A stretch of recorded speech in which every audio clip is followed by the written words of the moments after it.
Eu acredito que você, assim como eu, já percebeu que temos desenvolvido um hábito muito preocupante nos últimos anos, o de confiar mais em si do que na fé e em Deus. Olha bem, muito comum você ouvir incentivos do tipo: acredite em você mesmo, olha, você tem potencial, você consegue, vai na sua força e tal. E eu sei que inclusive tem um versículo, né? Vai na tua força, Gideão, e livre Israel. E vai nessa tua força, Gideão, e livre Israel. Mas o fato é entender que nós temos força, entender que nós temos potencial para fazer coisas boas. Isso é indiscutível. Nós temos condição, Deus dotou o homem de competências cognitivas, emocionais, sociais, espirituais para fazer coisas fantásticas e extraordinárias. A questão não é essa. A questão é quando a autoconfiança ela se torna a principal ferramenta, tomando espaço da fé e na crença nos propósitos divinos. Sabe? A Bíblia diz para nós acreditarmos em Deus, confiarmos totalmente no Senhor. Mas a contracultura do mundo, o mundo, ele quer que nós confiemos mais em nós mesmos do que no Senhor.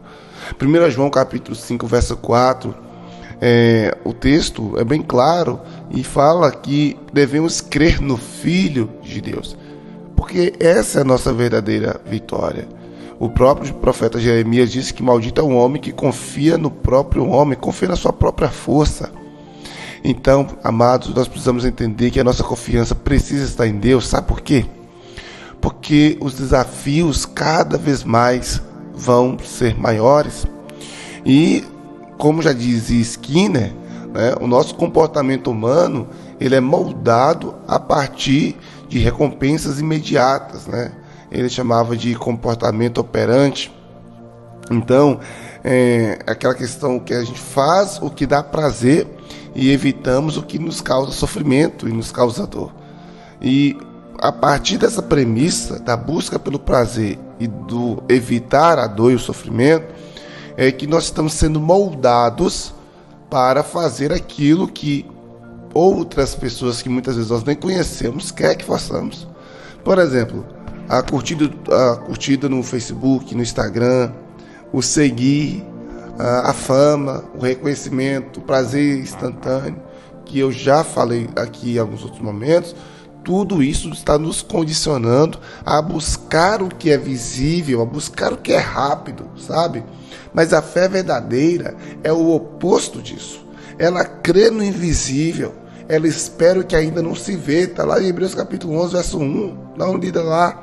A fé é romper o condicionamento do mundo e obedecer a Deus, amados. Mesmo que as garantias sejam de forma invisível. A gente precisa crer, mesmo que não esteja vendo.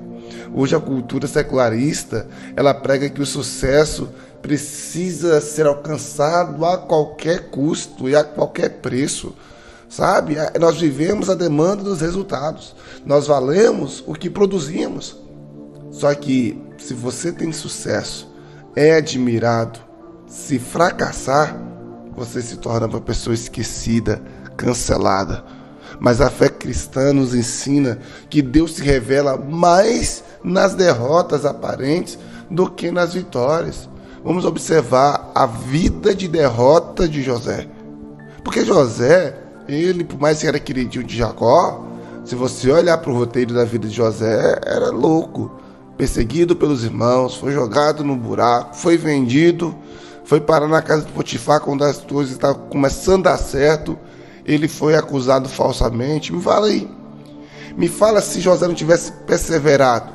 Ele não tinha chegado na casa de Potifar, mas ele perseverou.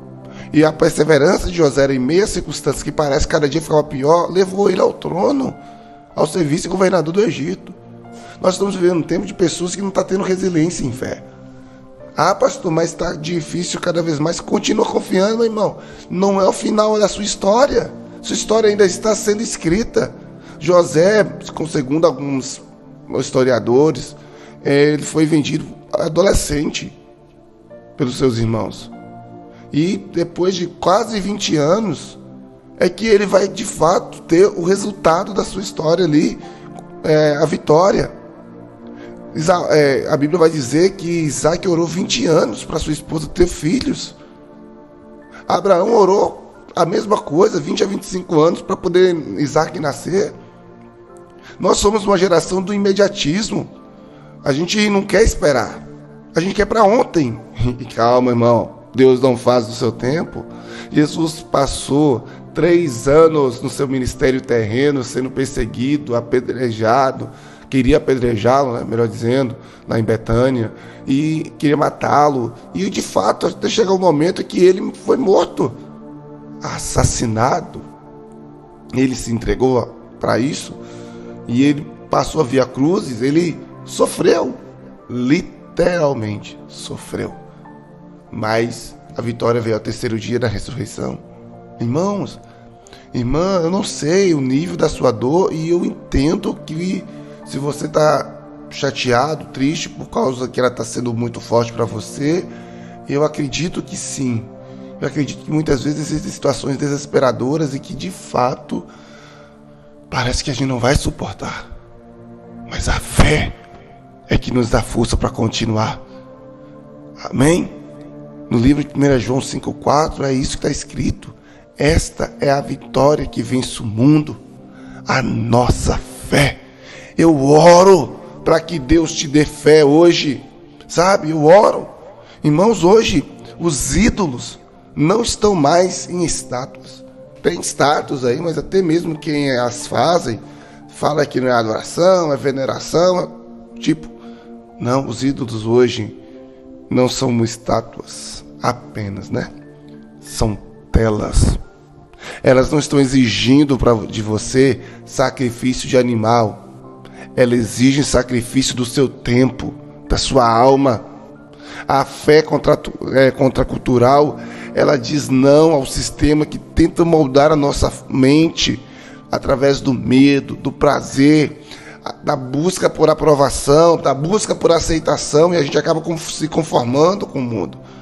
É crer no que Deus disse, meu, quando a Bíblia vai dizer, quando o mundo tenta minar a nossa fé, é crer no que a palavra de Deus nos instrui. A fé que vence o mundo não é a fé que evita a luta. A fé que vence o mundo é a fé que permanece firme mesmo em meio à luta. Então quero te desafiar a orar comigo e pedir: Deus, aumenta a minha fé. Você consegue ficar o dia de domingo todinho sem mexer no celular por 12 horas? Pois é, esse é o desafio. Consegue? Então vem comigo no jejum de hoje, porque nós vamos desconectar desse mundo sem internet, para conectarmos com o Senhor. Silencie o ruído do mundo para ouvir o sussurro do Espírito Santo. Ore: Senhor, me dá força, me dá fé, me dá coragem, e Deus vai te dar, tá bom? Que Deus possa te abençoar, querido, em nome de Jesus. Russell Kirk, ele vai dizer que a sociedade sem referências morais profundas é uma sociedade à mercê do capricho e do poder efêmero do prazer. E não, mas você não é essa sociedade, você serve a Deus. Pastor C.S. Lewis, ele vai dizer que a fé é manter a crença quando as emoções mudam. E eu já disse aqui para os irmãos, quem vive baseando-se em emoções e circunstâncias vive uma fé oscilante. Hoje está, amanhã não está. Deus não te chamou para poder viver baseando em emoções e circunstâncias. Deus te chamou para viver em propósito. Em propósito. O comportamento é guiado pelas consequências. O cristão maduro aprende a agir pela convicção e não pela conveniência. Entenda isso, irmãos. Que Deus te abençoe. Pai, em nome de Jesus, eu oro nesse momento, te agradecendo por esse tempo e pedindo que o Senhor possa trazer convicção ao coração dos teus filhos e filhas que me ouvem nesse momento. Em nome de Jesus Cristo, Pai, dê vitória, porque a tua palavra diz: essa é a vitória que vence o mundo, a nossa fé. Dê fé aos seus filhos. Aumenta para a glória de Jesus. Amém e amém. Deus te abençoe. Paz. Até amanhã. Tchau.